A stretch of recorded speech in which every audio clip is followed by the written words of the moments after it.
Proposition 29 is the California Cancer Research Act, and it will add a $1 tax to all cigarettes sold in the state of California. That $1 will generate over $550 million for cancer research.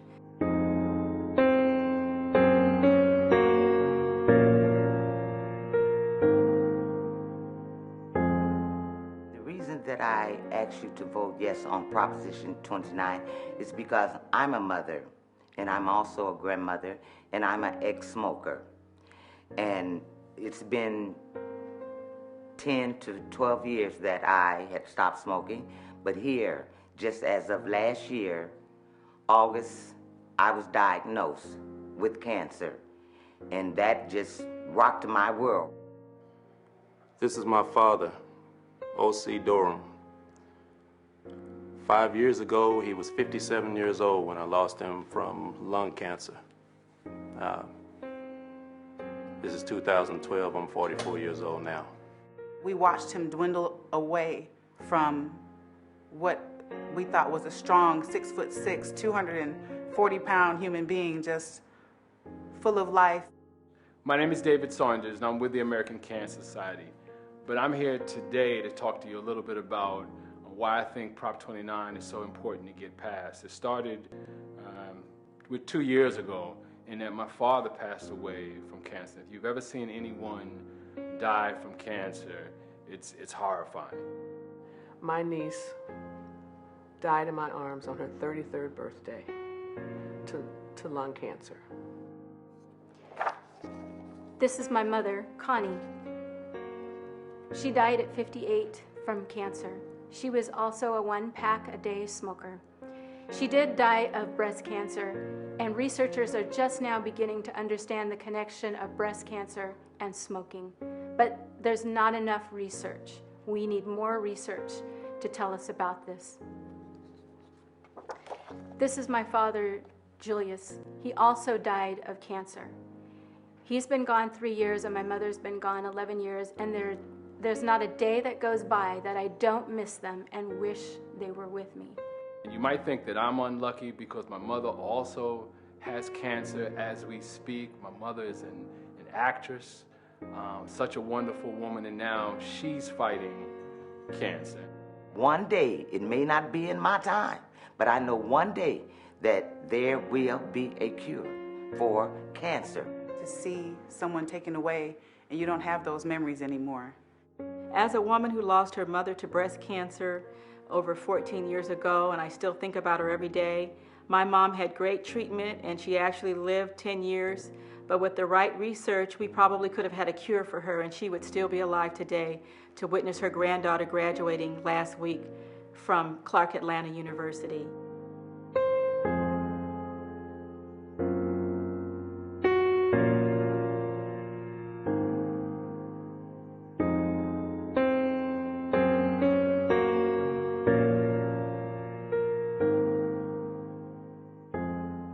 My father absolutely brought his condition on, for he smoked 45 out of his 57 years. That'll get you lung cancer.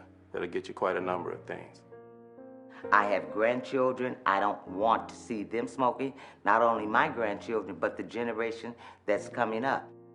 It's really tragic to see someone with so much promise be struck down in their prime by a 2-inch, 0.25 millimeter in circumference little fragile stick with combustible plants and carcinogens wrapped up in paper and ink. I'm also concerned because I have a twin brother who still smokes. He started smoking, I found out, when he was 11. I didn't know that. But he can't stop. And I found out through my research that it's very difficult for many people to stop. And I don't know if being an African American attributes to that, but I think it does. He would like to stop, and I want him to stop. I want him to live. He's my twin. I don't want to see anyone else that I love die from tobacco. And I want everyone that has someone that they love or that they like to live. And the only way to do that is to stop what the tobacco company is doing.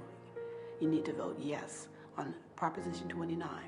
If you know of anyone that you love or even like that smokes, we need to stop the tobacco company from killing anyone else. I'm an ex-smoker, and how I got started was I was born and raised in New York, and during Harlem Week, they came by with the Newport trucks and the Cool trucks, and they handed out free packs of sample cigarettes. But addiction is about opportunity and chemistry. And our community needs to understand that. Addiction is about opportunity and chemistry. And when our leaders and our elected officials allow the tobacco industry to come into our communities and to sell their products to our children and young people, they will become addicted because it's all about the physiology of the brain. The tobacco industry has done all kinds of research on addiction. They add acetaldehyde and formaldehyde to nicotine, which has the effect of freebasing the nicotine so that the cigarettes are more addictive. When I got off of cigarettes, it was one of the hardest things to literally give up. I'm Dr. Philip Gardner. I'm a program officer at the University of California Office of the President, Tobacco-Related Disease Research Program. I've been in this position for the last 15 years, and I oversee a wide range of tobacco-related disease research. I'm here today to talk to you about cancer in African Americans and why we should support Prop 29. I'm also the co-chair of the African American Tobacco Control Leadership Council in California. And from these two positions, fortunately or unfortunately not, I've seen how the ravages of cancer has affected our community. I guess the first thing I'd like to say that the main killer of black people in the United States and in California are tobacco-related diseases. Most outstanding in this regard are lung cancers that affect African American males most, but they also, African American females, die 20% more often from this than other groups of women. A lot of this, or I should say all of this, is occasioned by the tobacco industry itself that has been a predatory marketing in our community for the last 50 years. They focused, I want to talk to you a little bit about the predatory marketing. We have funded studies that show conclusively that cigarettes in black communities in California, this is also true in the Midwest and in Boston and on the East Coast, but that cigarettes in the African American community are cheaper, there are more advertising, and there's more promotion of menthols to our people. The thing with menthol is, the bottom line with menthol is that it makes the poison go down easier. The tobacco industry has spent literally hundreds of millions of dollars over the last 50 years to convince people that menthols are healthier for them, they're sexier, they're sleeker, and all of that. But the real thing that it does, it allows the smoke to go down and penetrate your lungs much more deeply. It's a fiction, and we should not be taken in by it. You know, for every Oscar Grant, for every Trayvon Martin, which our community has shed many tears over, there are 5 to 6 parents and grandparents that die, that are taken out by the tobacco industry.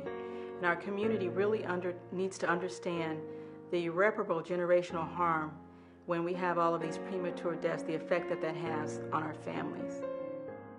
As I look around through the community that I live in, the community abroad, and when I see these stores selling single cigarettes to these young children, and these young children, I guess they believe it's a hip-hop thing, but I want them to understand also, even for people of color, it's not a good thing. And I'm telling you from my heart. It's my personal analysis, surviving suicide myself, that people partake in activities that are known to lead down a pathway of death when they feel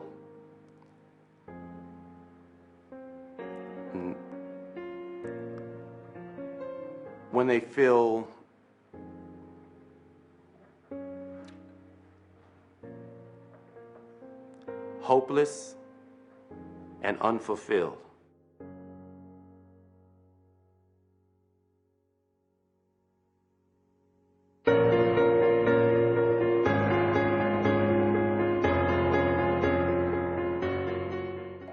yes on Proposition 29 because money will be put back into research and helping to find a cure to help our people.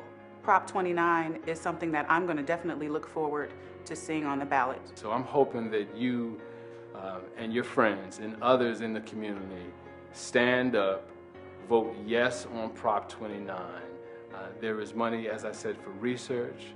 There's money that will help keep kids from smoking cigarettes in the first place. And the more it costs to smoke cigarettes, the more it costs to buy cigarettes, the less the chance is that there will be children that will buy cigarettes.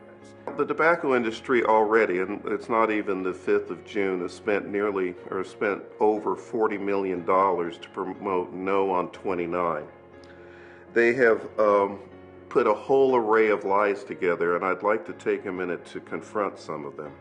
Vote yes on Prop 29. They say that the young black man who looks like me and is about my age will be a victim of crime, will be incarcerated, but I'm speaking to my number one enemy, my number one risk, big tobacco. Vote yes on Proposition 29. Please, I urge you, for my generation.